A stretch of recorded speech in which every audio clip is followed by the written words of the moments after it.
Shalom, kembali kita mempelajari kebenaran firman Tuhan. Kali ini kita akan mengambil dari Matius 7 ayat 12 sampai 14. Matius 7 ayat 12 sampai 14. Saya beri judul pemberitaan firman Tuhan kali ini, yakni dua jalan. Matius 7 ayat 12 sampai 14. Saya akan bacakan Matius 7 ayat 12 sampai 14. Jalan yang benar. Segala sesuatu yang kamu kehendaki supaya orang perbuat kepadamu, perbuatlah demikian juga kepada mereka. Itulah isi seluruh hukum Taurat dan kitab para nabi. Masuklah melalui pintu yang sesak itu, karena lebarlah pintu dan luaslah jalan yang menuju kepada kebinasaan, dan banyak orang yang masuk melaluinya. Karena sesaklah pintu dan sempitlah jalan yang menuju kepada kehidupan, dan sedikit orang yang mendapatinya. Bapak, Ibu, saudara-saudara yang saya kasihi, kali ini kita belajar dari Tuhan Yesus Kristus yang memberikan nilai dalam kehidupan kita untuk memutuskan kita melalui jalan yang benar. Ya, Tuhan menunjukkan kita kepada jalan yang benar. Untuk masuk ke dalam jalan yang benar, jalannya Tuhan, maka kita memerlukan komitmen, ketaatan. Ya, itu adalah syarat yang mutlak, tanggung jawab yang harus kita lakukan sebagai murid-murid Kristus, komitmen dan tanggung jawab. Bapak Ibu, di dalam kehidupan kita mempunyai komitmen dan tanggung jawab di dalam masyarakat. Ada ayat 12 katakan, segala sesuatu yang kamu kehendaki supaya orang perbuat kepadamu, perbuatlah demikian juga kepada mereka. Itulah isi seluruh hukum Taurat dan kitab para nabi. Jadi disimpulkan, sama seperti yang berlaku di dalam masyarakat, isi kitab Taurat dan kitab para nabi, atau dengan kata lain perjanjian lama, itu intinya adalah komitmen, tanggung jawab kepada masyarakat, kepada orang-orang sekitar kita, kepada khalayak ramai, kepada orang lain. Ya, kalau tidak mau dicubit, jangan mencubit. Kalau tidak mau digampar, jangan menggampar. Itu nilainya yang utama, Bapak Ibu. Ya, jadi ada tanggung jawab moral buat di dalam kehidupan kita untuk tidak melakukan apa yang tidak ingin orang lain lakukan di dalam kehidupan kita. Kalau kita tidak mau dicubit, jangan mencubit. Kalau kita tidak mau digampar, jangan menggampar. Ini memerlukan komitmen, ini memerlukan ketaatan. Jadi ada nilai yang harus kita pegang di dalam kehidupan kita. Jangan hidup semau-maunya sendiri. Ada seorang anak kecil yang bernama Feivel. Dulu pada waktu umur 3-4 tahun, ketika diberikan mainan oleh orang tuanya, dia punya tanggung jawab. Dia punya satu kebiasaan yang menurut kita cukup baik, tetapi tidak baik. Ya, apa itu? Feivel ketika diberi mainan apapun, baik itu bentuknya plastik ataupun elektronik, dia punya kebiasaan setiap pagi, seperti orang tuanya juga cuci piring, cuci mobil, maka setiap pagi dia punya kebiasaan untuk mencuci seluruh mainannya tersebut, entah dari plastik maupun elektronik. Ya, dia akan celupkan ke dalam air di sebuah ember, Bapak Ibu. Dan alhasil, ya, mainan elektronik baik itu mobil-mobilan maupun robot, alhasil menjadi rusak. Feivel punya keinginan, punya niat baik, tetapi tidak mengerti sesungguhnya kalau elektronik dimasukkan ke dalam air akan menjadi rusak. Ya, tidak semua niat baik kita, keinginan baik kita, Bapak Ibu, itu bisa membawa kebaikan di dalam masyarakat. Memerlukan komitmen, memerlukan tanggung jawab untuk itu. Demikian juga di dalam Tuhan Yesus mengajarkan kita untuk mempunyai komitmen, untuk mempunyai tanggung jawab. Nah, yang Tuhan ajarkan di dalam kehidupan kita, ya, beda dengan kebanyakan masyarakat luar. Orang yang belum mengenal Tuhan, ya, beda dengan perjanjian lama. dengan komitmen yang harus dibuat oleh kitab Taurat. Kalau Tuhan katakan, Tuhan Yesus ajarkan kepada kita, kalau kita digampar pipi kiri, ditampar pipi kiri, maka kita berikan pipi yang kanan. Jadi dalam hal ini komitmen kita, ketaatan kita didasarkan pada unsur kasih, ya. Nah, Tuhan ajarkan secara jelas di dalam ayat 13. Masuklah melalui pintu yang sesak itu. Ini Tuhan ajarkan kepada kita. Ada dua pilihan di dalam kehidupan kita. Ada pintu yang sempit dan sesak, sedikit orang masuk. Dan ada pintu yang lebar dan berduyun-duyun orang masuk ke dalamnya. Alkitab katakan selanjutnya, karena lebarlah pintu dan luaslah jalan yang menuju kepada kebinasaan, dan banyak orang yang masuk melaluinya. Pintu yang lebar, orang-orang masuk Bapak Ibu ke dalamnya, ujung-ujungnya adalah kebinasaan. Tetapi pintu yang sempit dan sesak itu, ayat 14 katakan, karena sesaklah pintu dan sempitlah jalan yang menuju kepada kehidupan. Ujung-ujungnya adalah kehidupan, dan sedikit orang yang mendapatinya.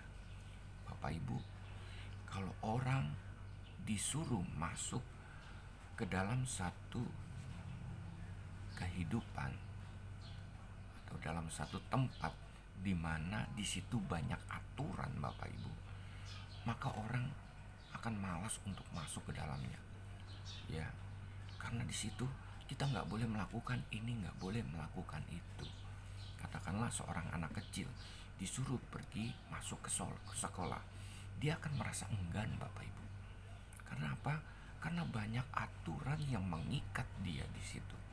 Dia nggak boleh ini, nggak boleh itu, harus disiplin dan lain sebagainya, harus melakukan tugas yang guru berikan kepadanya. Beda kalau seorang anak, ya, dibawa pergi ke mall, pintu lebar, masuk ke dalamnya. Di mall tidak ada aturan, Bapak Ibu, tidak ada yang mengikat keberadaannya, kecuali kalau dia mau beli barang, ya, dia harus bayar untuk mendapatkan barang tersebut. Tapi kalau hanya sekedar jalan-jalan saja, ya, tidak ada aturan yang mengikat untuk pergi masuk ke dalam mall. Maka oleh karena itu mall ramai. Bapak Ibu, ada tanggung jawab, ada komitmen yang kita harus ikuti di dalam kita mengikuti jalan Tuhan, Bapak Ibu. Tetapi bukan seperti kita pergi ke mall, ya. Di situ ada jalan-jalan, ada aturan-aturan, ada aturan main, ada ketaatan, ada komitmen yang harus kita kebuat, Bapak Ibu, ya, yang harus kita laksanakan sebagai tanggung jawab kita sebagai pengikut Tuhan, murid-murid Tuhan, ya. Tetapi tanggung jawab atau komitmen dan ketaatan yang kita buat itu bukan karena terpaksa, karena ada aturan lalu kita melakukan hal tersebut. Tetapi komitmen, tanggung jawab, dan ketaatan yang kita buat merupakan ekspresi oleh karena apa? Oleh karena kita menemukan satu jalan kehidupan yang nilainya melebihi apapun yang ada di dalam kehidupan kita. Itu yang Tuhan inginkan dalam kehidupan kita.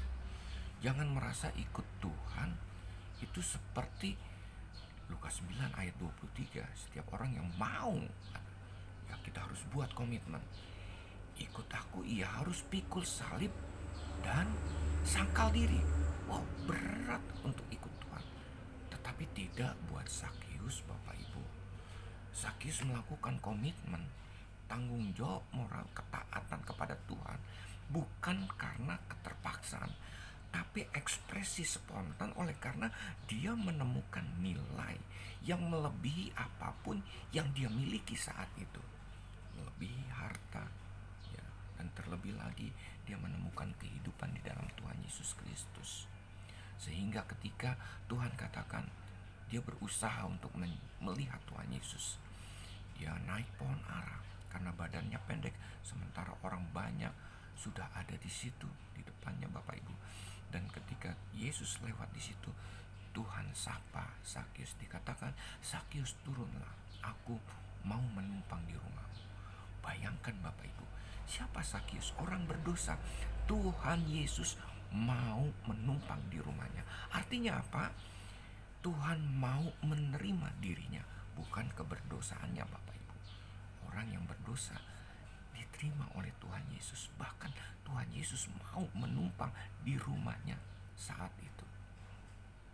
Dan apa yang terjadi Bapak Ibu? Sakyus ekspresikan dengan satu komitmen dan tanggung jawab, yakni setengah dari miliknya kuberikan kepada orang miskin, dan apabila ada yang kuperas akan kukembalikan 4 kali lipat. Satu ekspresi yang spontan yang menunjukkan bahwa komitmen, ketaatan, totalitas kepada Tuhan. Karena apa? Dia sudah menemukan satu sandaran yang baru, melebihi sandaran yang dia pegang selama ini, yakni Mammon Bapak Ibu. Tanggung jawab, komitmen yang Sakyus berikan sifatnya spontan. Oleh karena apa? Dia menemukan nilai yang belum pernah dia miliki saat ini. Nilai yang melebihi apapun, yakni kehidupan yang Tuhan janjikan di dalam kehidupannya, yakni kehidupan kekal. Sakyus percaya itu. Maka dia ekspresikan secara spontan dengan mengatakan, setengah dari milikku akan kuberikan kepada orang miskin, dan apabila ada yang kuperas akan kukembalikan 4 kali lipat. Bapak Ibu, saudara-saudara yang dikasihi Tuhan, kita datang ke gereja. Memang di gereja punya aturan-aturan, kita punya tanggung jawab di situ. Tapi kita lakukan bukan karena keterpaksaan. Kalau kita lakukan dengan keterpaksaan, kita akan mencari gereja yang benar-benar punya aturan main yang sesuai dengan aturan main kita. Ya. Atau kita mencari gereja yang sama sekali tidak punya tanggung jawab, yang sama sekali tidak punya aturan main. Kita datang ke gereja itu, kalau kita senang kita ada di tempat itu, kalau kita tidak senang kita cari gereja lain. Tidak ada tanggung jawab, tidak ada komitmen.